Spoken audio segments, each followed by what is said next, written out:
action into your consciousness by tuning into Contact Talk Radio. And on TuneIn.com, Hing.fm, and UpSnap Mobile. Contact Talk Radio.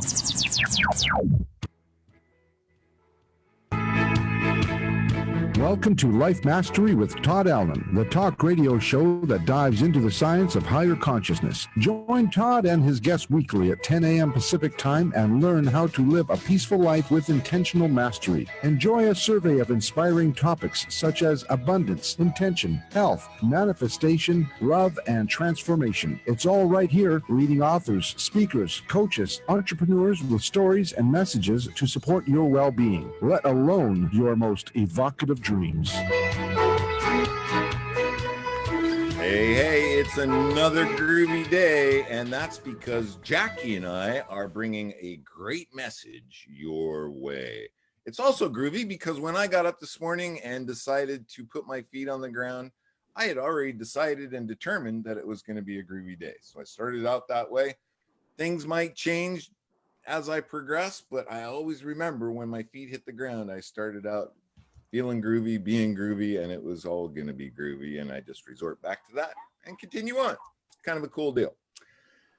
Life Mastery Radio is a talk show that brings you great thoughts and ideas for you to use on your very own life mastery journey.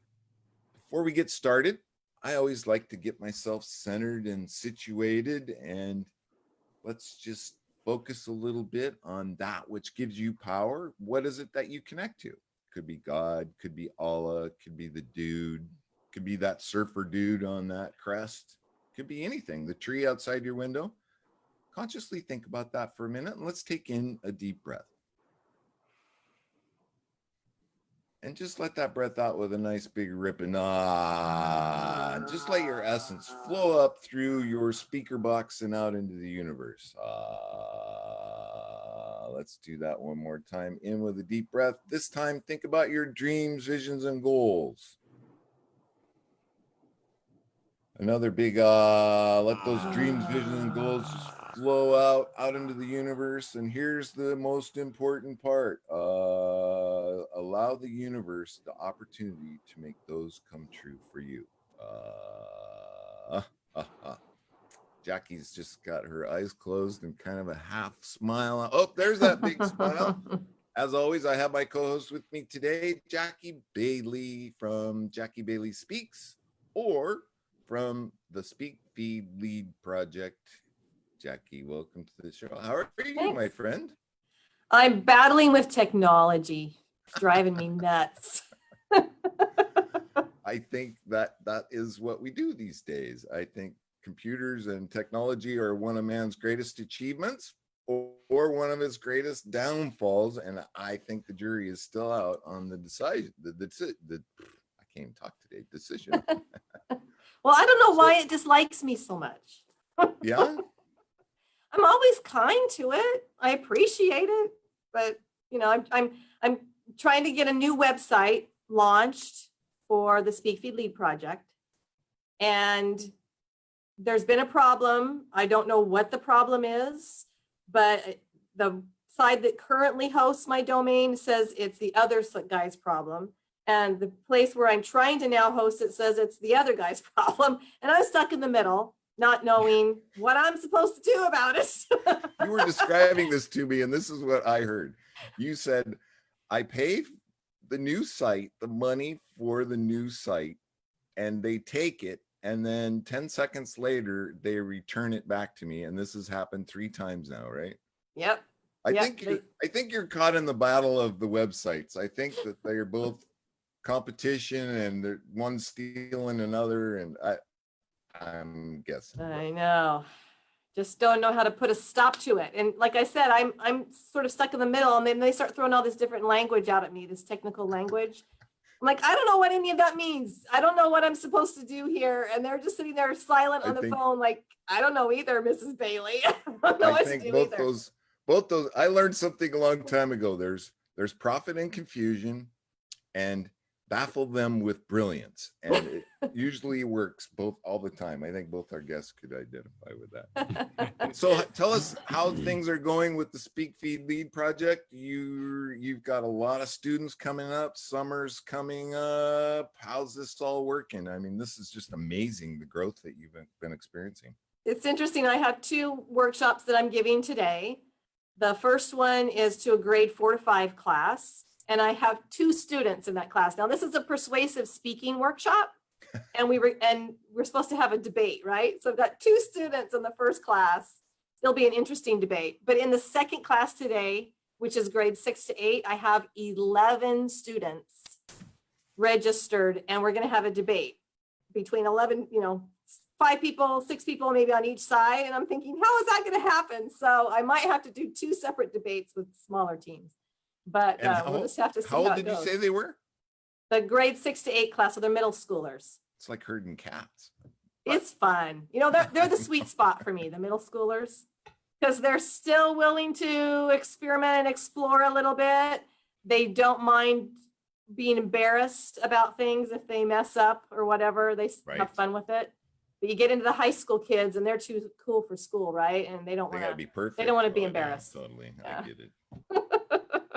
Well, good luck with that. I know you've got some great things happening. You can find out more if you've got a youngin that's looking for something to do. And trust me, Jackie and I have been in the speaking industry for quite a few years now. And when you experience the power of finding your voice and finding what you're passionate about, the whole world opens up. And that's what Jackie's all about. And that's what Jackie's all about teaching young people how to do that and how to discover that. And it is really cool. When you see the lights come on in these kids' eyes, oh man, there's nothing that brings greater joy to my heart than witnessing that, being a part of that. I think that's what drives you, right, Jack? Absolutely. You lose a little connection when it's all online now because we can't have in-person classes just yet. So all of these classes are online, and you lose a little bit of that energy from each other, and it's hard to actually make contact with each other because you've got to look at the camera. But if you're looking at the camera, then you're not actually looking at the person speaking, and it makes it a little bit of a strange dynamic. But we're surviving. The kids are having fun, and this is the wave of the future. So not only am I teaching them public speaking, but they're learning how to navigate an online class and how to be an online presenter. So it's all good. Welcome to one of the true gifts of the COVID situation is it's moving people to connect in different ways, and I think it's a huge bonus. I think totally. Go to speakfeedlead.org and find out more from Jackie or Jackie Bailey Speaks. If you got a big presentation coming up, she's a great coach to hire to help you hone that presentation, or just get the confidence that you can stand in front of a group of people and present that information from the heart. Authentically. With the message that gets action. Okay. That's right. I want to remind the listeners that today's show page is at www.lifemasteryradio.net. You can go there, and while you're there, we have a couple of gifts from our guests today. So those links will be there. While you're there, sign up for our newsletter. Jackie creates a newsletter every week that highlights who's coming on the show, who's been on the show, and she always writes a blog post about the show. So it's pretty cool. Lots of information, lots of content. I think, gosh, there's over 300 shows in iTunes and a bunch on Spreaker, and oh my gosh, it goes all over. So there you go. And sign up for that newsletter, and you can, shameless plug. Ta-da! Check out my book, 6 Keys to Life Mastery, Unlocking Life Skills for a Successful Living. You'll love that book. I just know it. And after you love it and read it, leave me some feedback on Amazon. That's how it works. And if you write a book, I'll do the same for you. How's that? We'll trade. Okay, Jack, you ready for the show? Maybe we've gone on and on and on for a little while. We have 2 guests with us today, and these 2 individuals, oh my gosh, I read their biographies, and it's longer than both my arms put together. These guys have been all over. They've done a lot of cool things, and I am so honored to have them on the show today. First up is Dr. Patrick Wanis, and he is the guy in the black shirt. Say hi, Patrick.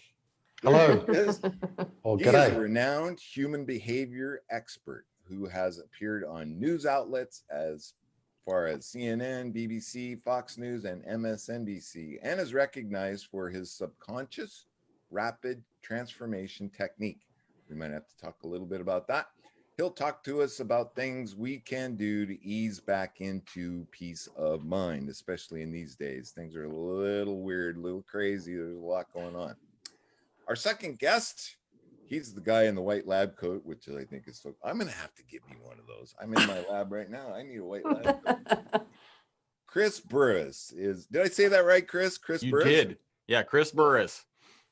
He is a scientific researcher, and if you look at this guy's biography, look how young he is. He looks like he's 23, but the things that he has done is just off the charts.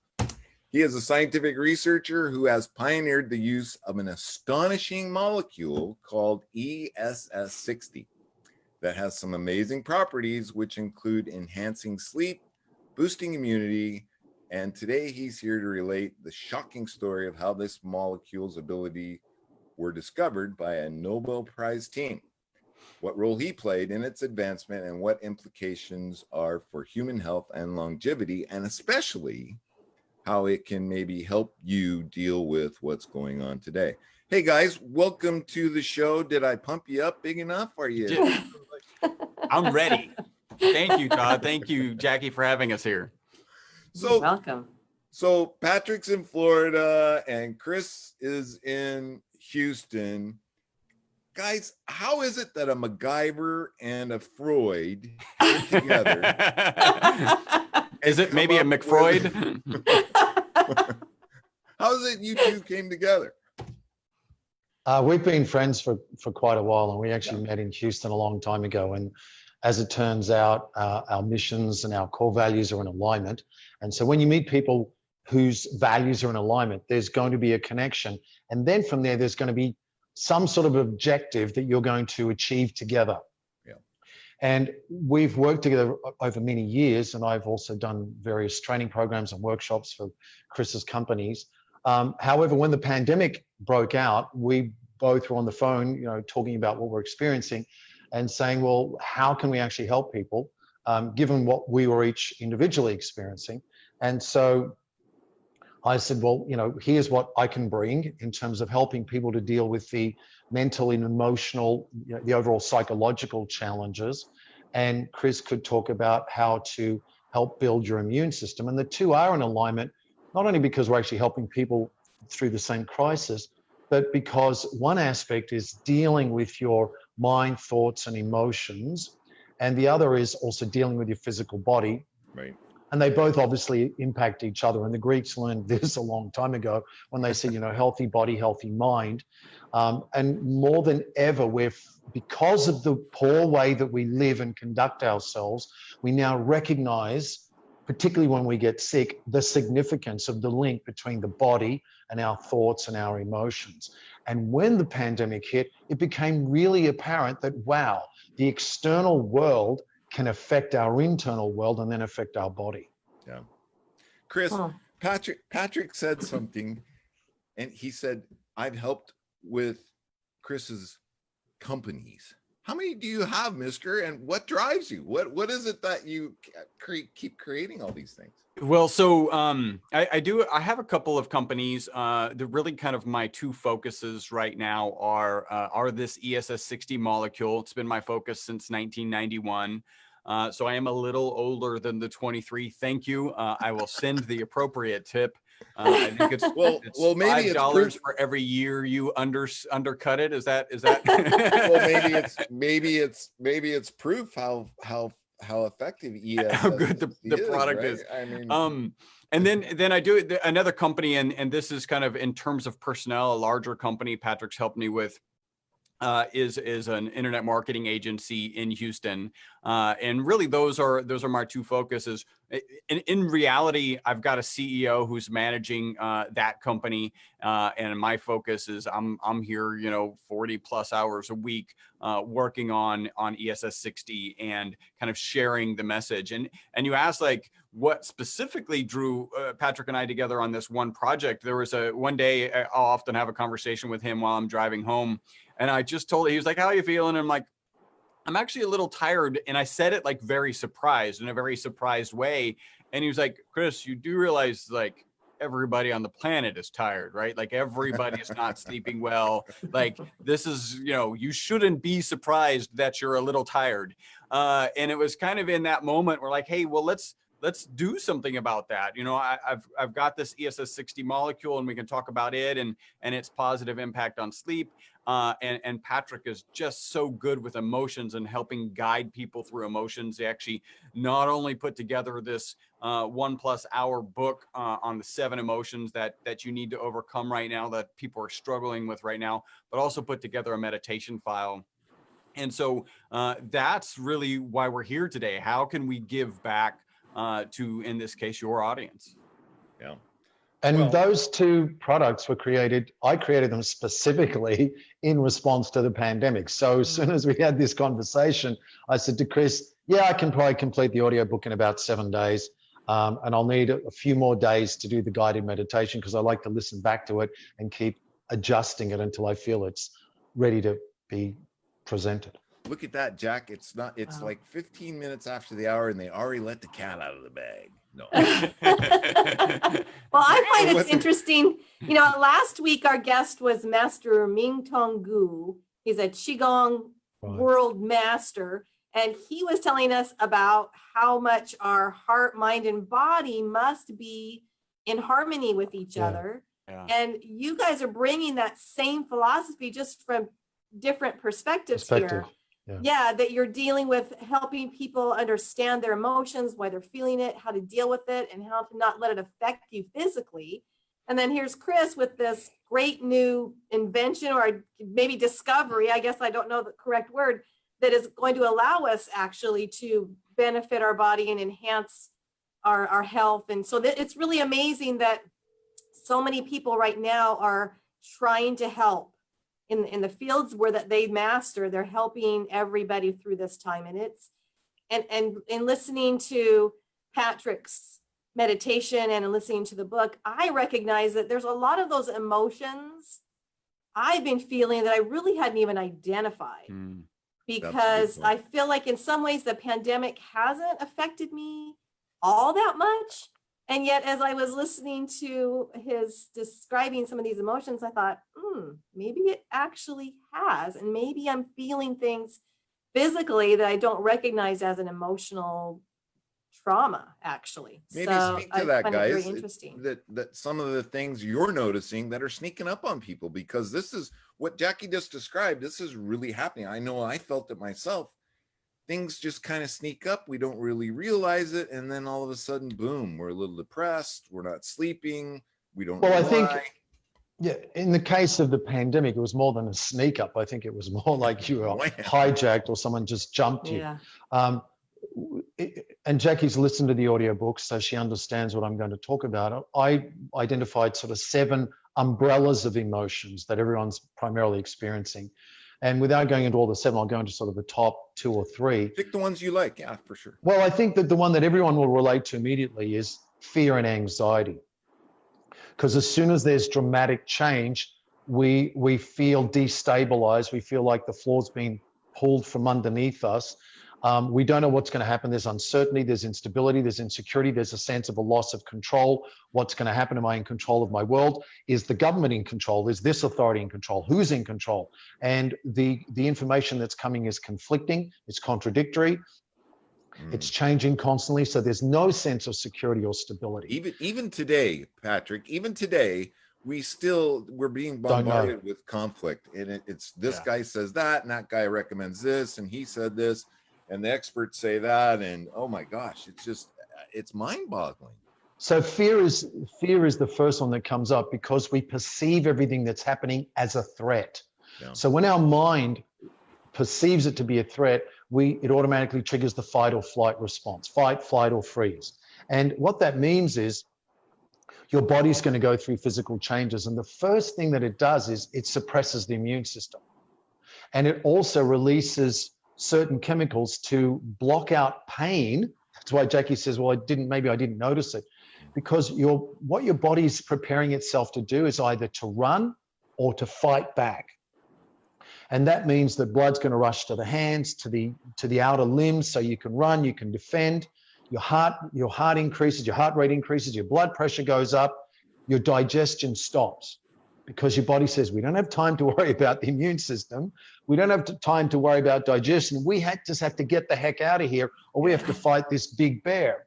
The problem now is that's fine when you're actually running or fighting the big bear, and your body produces adrenaline, epinephrine, norepinephrine, and that's great. But if you're not fighting and you're not physically running, those chemicals become a poison in your body. Yeah, I've heard that before. And so it's affecting your immune system, it's affecting your digestion, then obviously it affects your sleep because your whole endocrine system is out of balance for too long. It's what we call the alarm state. The alarm is ringing and ringing and ringing. Your body's in constant hyperarousal or alarm. That's really bad for the physical body. Not bad if it's one time. Right. Not bad if you say I'm running a marathon. Not bad if you say I'm going to sprint or do cardio. But when you're in this constant hyperarousal, and then you're given responsibilities with the children, with the job, driving the car, handling machinery, handling problems and relationships, then everything starts to fall apart. So that's the first, fear. The second is anxiety, which is the fact that everything's so vague. The threat is vague.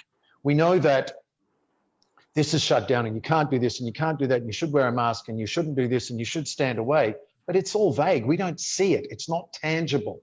It's not like when there was a war, you knew that the enemy was dressed in this uniform and you knew that it was a plane coming at you. Right. No, it's just somewhere in the air. Maybe it's on the surface. So fear and anxiety, and in turn, what we do when there is fear and anxiety, we either go into fight, flight, or freeze, or we start to try to control things that we can't control.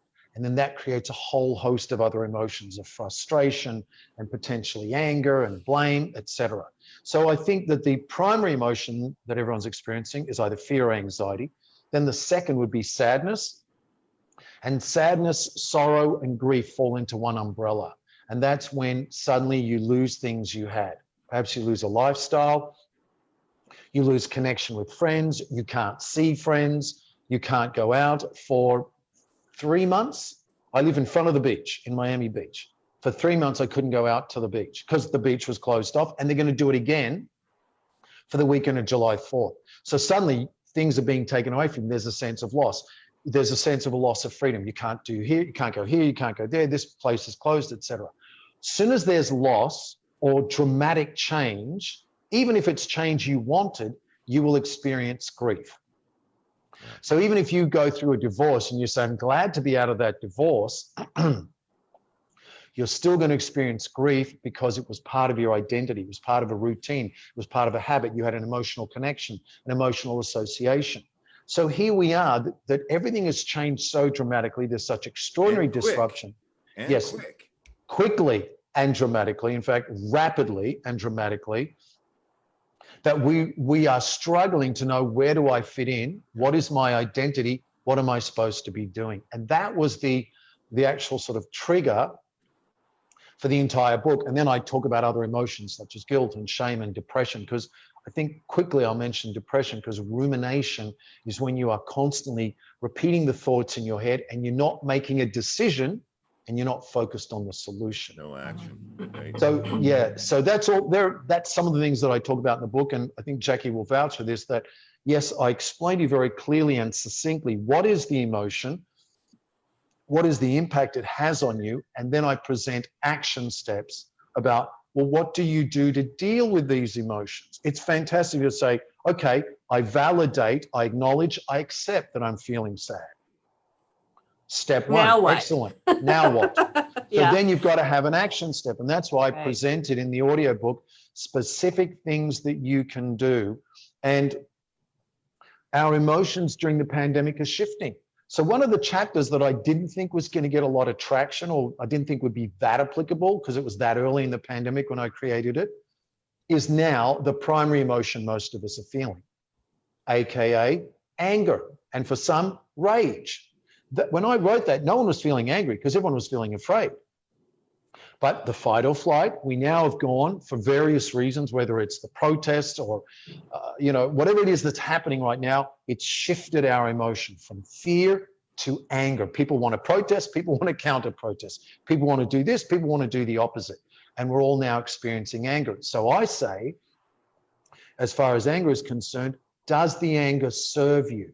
Because this is the key. There was someone who said to me, because I said, there's only two things you can control, thoughts and emotions. And this person said, well, you can't control emotions. And I said, when there's a fire, what does the fireman do? He goes out and he either puts out the fire or he tries to lessen the fire.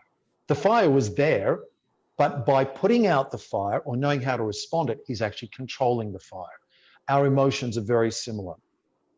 If you know how to respond to the emotion, you are controlling the emotion. If you know what to do with the emotion, how to redirect it, you're controlling it. You're also controlling it if you keep feeding it. If you keep feeding the anger, if you keep feeding the anxiety by watching again and again all the fear, anxiety provoking news, you'll get more of that. Yeah. So, point is, all of these chapters deal very succinctly and I think very timely and hopefully very effectively with here's the emotion, here's the impact it has, and here's what you can do about it. And then I don't know if you've had a chance, Jackie, to do some of the transformational exercises in the last part of the audio book, but they're really powerful because you need to take action.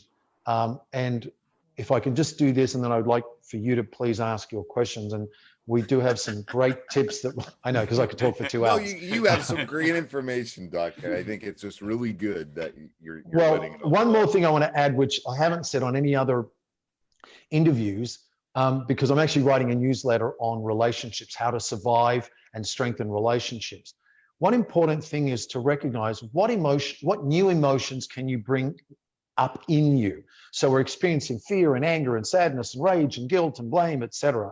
But what else can we bring that won't taint and infect our relationships? Because all of these emotions are going to infect your relationships. We don't just affect people, we often infect people. Mm-hmm. If you engage in something known as, and I'm going to record this and put this out as a gift as well, it's called the loving kindness meditation. And this was, of course, the Buddhists have been doing it for a long time, but then there's some scientist in America or some psychologist or researcher who suddenly puts it out there and people go, oh, she created it. Well, she didn't. The Buddhists have been doing it for hundreds of years, or maybe thousands, where you imagine someone that really loves you and you can imagine them wishing you the best, but you also wish them the best. And it can be such as, may you live life with joy, happiness, and ease. May your life be easy for you.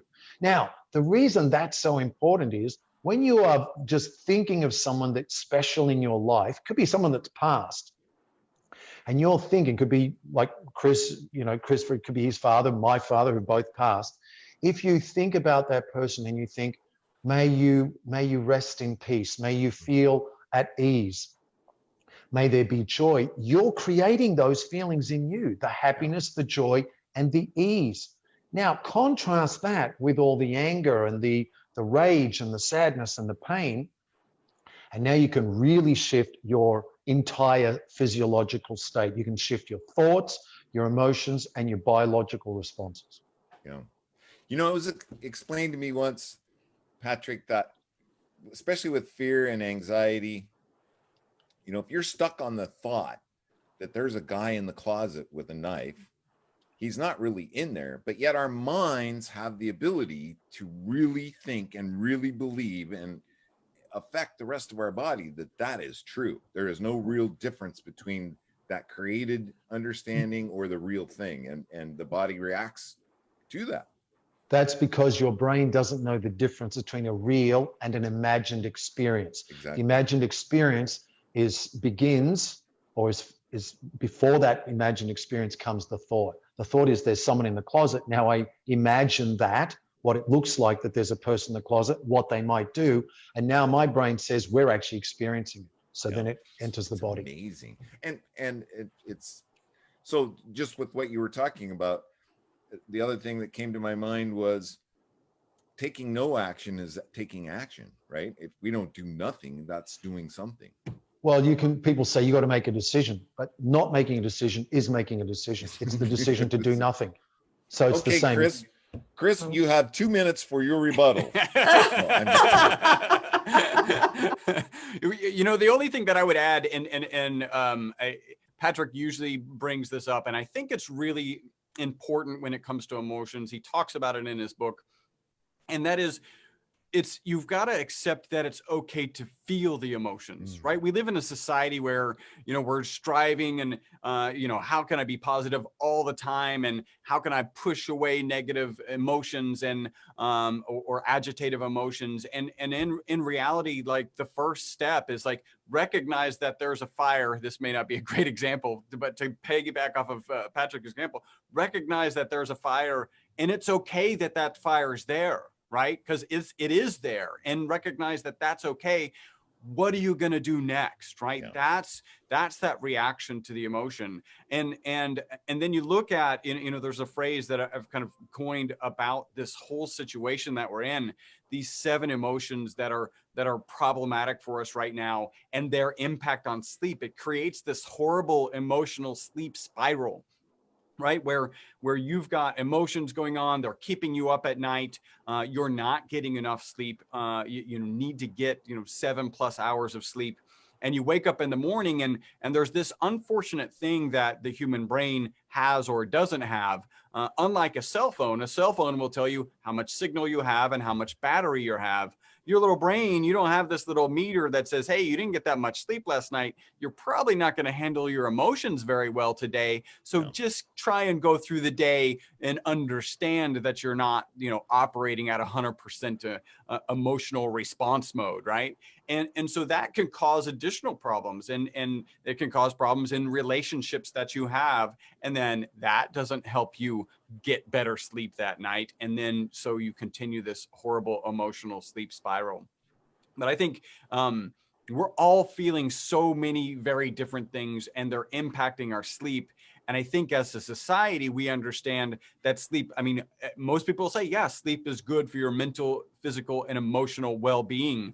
And that sleep is so very important. You've got to get your sleep every day. You've got to get your sleep. And well, unless there's something else to do. And then, maybe you should do that instead of sleep, right? That's kind of how our society. and Patrick makes the point, we're the only species on the planet that will forego sleep for no valid reason, right? Yeah. Okay, we could argue that, that late night showing of the Star Wars movie was really important and it was worth losing those 3 hours of sleep. But really, in terms of us being emotionally healthy, physically healthy, mentally healthy, and we could probably debate, I see R2D2 behind you there. we might be able to have that debate, but we're the only species that will forego sleep for no healthful reason. Let's say it that way. Yeah.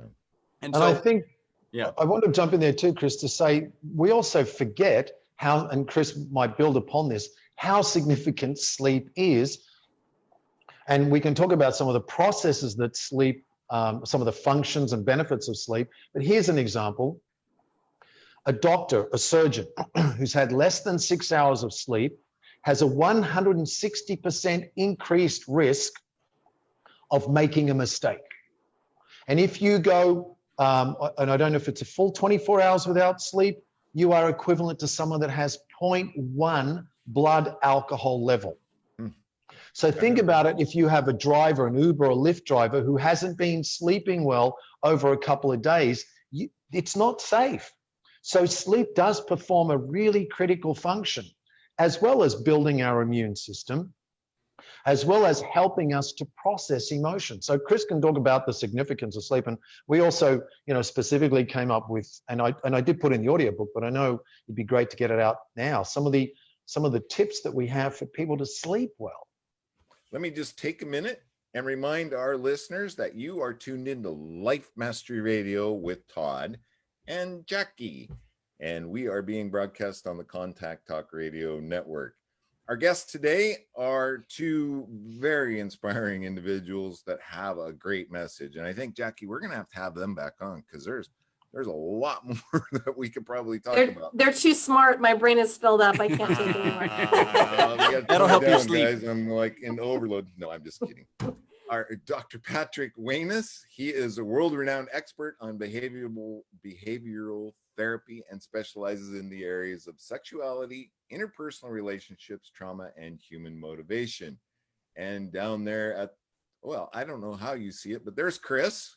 Chris has the lab coat on. I'm so jealous of that lab coat.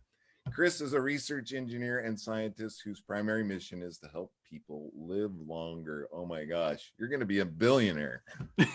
Healthier, pain-free lives. So before the break or before the station identification, we were talking about sleep and how important it is. And you know, something I've always understood is sleep really allows, it's like, you remember in the days when you had to hit Control-Alt-Delete twice to reboot your system, right? I do. Reboot your computer, you Control-Alt. To me, that's what sleep is. We're dumping the buffers, we're clearing the RAM, we're maybe storing what it was that was important that we saw or heard or learned that day, and it just gives kind of a reset. Is that the way it is, Chris, do you think? Yeah, I think very much. And you know, again, I think everybody has this understanding that getting a good night's sleep is good for your mental, physical, and emotional well-being. There's a book I'm going to recommend. It's called Why We Sleep by Dr. Matthew Walker. He actually worked at Harvard Medical School as a professor. And in that book, it's literally one of the scariest books about sleep that you might ever read. And I mean in a good kind of scary, which is, Right. hey, make sure you get your sleep, because it outlines what happens cognitively. He talks about, you know, during daylight savings time, when we gain an hour, heart attacks go down. And when we lose an hour, heart attacks go up. So sleep impacts your cardiovascular health. Wow. If you skip a day or two of sleep and you take a blood glucose level, you can show up as a diabetic, even though the only thing that's different is you just haven't gotten sleep. So it impacts your ability to process sugar and glucose and insulin. And then it also has a significant impact on your cognitive capabilities. Patrick was just talking about the errors that physicians can make. I mean, you know, I'd like a checklist to make sure that my doctor or surgeon got, you know, an appropriate amount of sleep. My Lyft driver and Uber driver got an appropriate amount of sleep. So maybe that's part of this message that Patrick and I are out. Like, go get your sleep so that we can be safer. Wear your mask so that I can help you be safer. Like that's kind of the thought process. So there's a lot of things called, there's a whole collection of things called sleep hygiene. And this is just a nice phrase to say, hey, you need to have some practices and procedures and things that you do on a regular basis that will help ensure you get a good night's sleep. So I just want to kind of jump into like 3 of them. The first is naps. And so a lot of us are working from home who have never worked from home before. We might be having lunch on the couch, and the couch is very comfortable. So we might be taking naps. First, naps are really good. The data is concrete. Taking a nap improves your mental efficacy for the rest of the day. So taking a nap is a good thing. That's not a problem. Maybe you need to negotiate with your boss how you work that into your schedule. But the data is pretty clear that it's actually beneficial. What you want to make sure, just to jump on that, Chris. Yeah. I find it hugely beneficial for me. 20-minute cat nap right around you, or a meditation, right? Yeah. Patrick, I kind of think that they're both right there, and that's what. Well, they're both beneficial, and yet they serve different purposes. So the meditation is really to calm your mind, to bring you into the parasympathetic nervous system. So when you're doing deep breathing and meditating, you're pulling out of the sympathetic nervous system, you're going more into the rest and digest process, and you are actually bringing yourself into the present moment. So you're engaging all of your senses where you are right now. Sleep has the nap, as Chris is going to talk about, has a positive impact, but sleep has a different impact to meditation. I think it's critical to do both. And Chris has the secret on how long you're supposed to be napping. Yeah, so you definitely got to be careful with naps. All right, so we have what's called the circadian rhythm, and this is our body's natural proclivity to, when the sun rises, our bodies start waking up and we start becoming more active. We know to be more active, and then as the sun is setting, we become less active and then get prepared for sleep. That's called that circadian rhythm. Okay. If your nap is more, you mentioned the exact right number, Todd. 20 minutes is like the perfect nap. Never let your nap go past 30 minutes because it can allow you to get in too deep of a sleep and then actually interrupt your circadian rhythm. Yeah. The other thing that you want to be mindful of is you really don't want to take a nap after, say, 4 p.m. because again, that can also impact that circadian rhythm and interrupt your sleep, which is the whole goal of sleep hygiene. Let's make sure we're not interrupting that sleep. The next thing that I want to talk about, we all have these, right? We all have cell phones and tablets and computers, and we can debate how useful they are. Apparently, Jackie's is giving her a hard time on a regular basis recently. and Todd and I would say, have you rebooted 3 or 6 times? Because that was the old school process for fixing it. Right. All of these devices give off blue light. And the problem with blue light, which we don't really realize, it's again, we don't have this kind of meter that says, hey, how is our body interpreting this blue light, is it impacts our circadian rhythm. It tricks our eyes and then our mind into believing it's the middle of the day. So you can imagine if that sun's about to set and you're looking at your cell phone, you're looking at your computer screen or your tablet screen, and it's giving off this light and it's convincing your brain that it's the middle of the day. Well, that's not the time to start preparing for sleep. And so that can dramatically impact your circadian rhythm. Most devices have a blue light filter, computers and tablets and cell phones. On Apple, the feature's called Night Shift. There's Comfort View on Android, or just a blue light filter.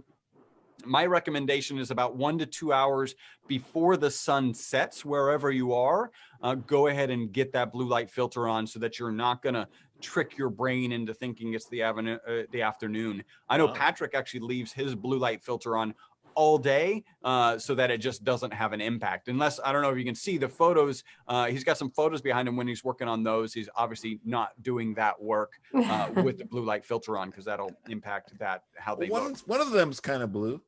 Yeah. Well, they both have really good That's blue. why you need the blue light filter. It feels like noon right now. So the other thing that you want to do with these devices is also work hard to get them out of your bedroom. A lot of people will just charge it on their nightstand. And my recommendation, or really our recommendation, is have a charging station outside of your bedroom or down the hall, or leave it in the car. Try not to bring it home at all. Like they have the information that's coming out of these devices is particularly tuned to create reactions in us to cause us to be more interested in this device, and that'll actually keep you up. We suggest about 1 to 2 hours before you're going to go to sleep, turn off that cell phone, turn off that tablet, grab a good old-fashioned book or puzzle or whatever it is, this kind of quiet hobby that you have in preparation for going to sleep. Or talk to your partner. There's an idea. Have a conversation about how emotionally stable you feel during these COVID times. So we got naps. Keep them under 30 minutes. Make sure they're before 4. Electronic devices, use that blue light filter. They're all on there. It's not that hard to find. And then the last one, some people like, some people don't like. A lot of people believe if they have 1 or 2 drinks right before they go to sleep, that they actually sleep better. And the data is pretty clear, very similar to, and in fact, that book, Why We Sleep, again, phenomenal book. But in that book, he talks about the $2 billion quote unquote sleep aid industry. This is prescription drugs that are taken right before you go to sleep, actually knock out the person. And then they wake up, and in our bodies, there's a chemical called adenosine. And adenosine actually is the thing that causes us to desire sleep, right? So we wake up after taking those sleep aids, quote unquote sleep aids, and we have this feeling the adenosine has been cleared out of our body. So we don't have the desire to sleep, but we actually haven't gotten the REM. And also there's another type of sleep called NREM sleep that does all the healing. That's the stuff that does the emotional, the mental, and the physical well-being improvements. So Todd, you were talking about, yeah, there is a list, and you go through this checklist of during different phases of sleep. They've actually done studies where they interrupt the different phases, and they understand which phases are actually doing what type of healing, what are helping you cognitively, what's helping you cardiovascularly. And of course, all of that is really important. So alcohol fits right in with this sleep aids. Yes, you will go unconscious, shortly after having a couple of drinks if you put your head on the pillow. But because it's a sedative, it's not allowing you to get that REM or NREM sleep. The data, just like naps, is pretty clear that if you do like to relax with a glass of red wine is typically the recommendation, that's okay. Just make sure that you're doing that 1 to 2 hours before you go to sleep so that your body has had the time to metabolize that alcohol. What's also interesting kind of from my position is the molecule that I've been working with, ESS 60, since 1991. It's really kind of the opposite of alcohol and these sleep aids. Our typical customer doesn't take it at night. They actually take it in the morning and report mental focus and energy during the day, and then actually better sleep that night. And it's, again, in very stark contrast to this, again, sleep aid, where you're taking it at night and it's knocking you unconscious. In fact, there's only a couple of other things that you can do in the morning to impact your sleep that night. One of them is if you exercise in the morning, as opposed to not exercising. Even exercising throughout the day is good, but if you do exercise in the morning, that will positively impact your sleep. The other is also to give yourself some exposure to that rising sun, because what that does is really lock in that circadian rhythm. Yeah. And those are really kind of the only other two things that I'm aware of that you can do in the morning and have a positive impact on your sleep. What do people like me do who fall asleep in front of the TV every night? Well, so is there a time about which that happens? Because if you're kind of aware of that, one of the really good kind of sleep hygiene habits, and you haven't mentioned it here, is to have some sort of tea, like a chamomile tea. There's a tea called Sleepy Time tea. There's actually a Sleepy Time tea that has valerian root and one that doesn't. Mm-hmm. Valerian root is really good at quieting your mind. So we've all kind of gone to sleep at some point and our mind's just racing and we're like, I don't know if I'm going to be able to go to sleep. Let me try. And then it fails, or maybe it works some miraculous way. Valerian root has the ability, if you take it about 30 minutes to an hour before you go to sleep, it'll actually quiet your mind and allow you to go to sleep. So I'd recommend, Jackie, if you incorporated like a tea time and then, have that schedule so that you're actually in bed at that time where you're normally falling asleep, then that will take care of that. Cool. Do you fall asleep and then you're asleep there for an hour, or? No, I just find myself kind of starting to drowse, and then I'll just I got to go to bed, and then I'll get in bed and then I can't sleep because my mind starts thinking. It's almost like the TV has just allowed me to be sort of mindless and not worrying, thinking about stuff. And the minute I lay down, put my head on that pillow, I start thinking about, oh my gosh, okay, tomorrow I have to da da da da da. So one of the things that I think I may have said in the audiobook, and I don't recall, is before you go to sleep, or if you wake up halfway through the night with thoughts, write them out on a piece of paper. So because you said, as soon as I put my head on the pillow, I start thinking about what I have to do tomorrow, write those things out on a piece of paper before you get to the bed. That way the thoughts are out of your head and I don't need to remember that because it's already there. And so once you've written out everything, you can go, oh, good, well, I'm relaxed, then go to sleep. And if you still are struggling, listen to the guided meditation. There you go. That worked for me last night for sure. Yeah, put you to sleep with that. Yeah, I listened to Patrick's guided meditation, and it's about 20 minutes long, but somewhere in there, I don't know how it ended because I was asleep. Well, maybe we should talk about those real quick, because I think we have just about, 6 or 7 minutes left. The guys brought with them a couple of gifts for our listeners, and those are a guided meditation and a ebook that's done vocally, right, Patrick? Did I get that right? It's an audiobook. Yeah, it's an audiobook. That's what I was looking for. And I think, and Chris has a special link for it because I feel that those complemented with his product are really powerful, because what I'm doing is working on your thoughts and emotions. But in this time, you still need greater support, something to boost your immune system, something to help you to sleep, something to give you energy during the day, something to help you to function better. And the story, if Chris has time, I don't know if you've got time, Chris, to tell that story very succinctly. Well, about, no, I wanted him to talk about ESS. Here's the deal, Chris. Yeah. I'm almost 60, and I experienced what they think was a TIA back in December. I had this huge presentation to do, and anyway, the story goes on, and I ended up not being able to do it because I had an event on to the hospital in 24 hours in observation. But since then, you know, my vision, I don't focus right. I'm noticing, you know, maybe a little more fatigue.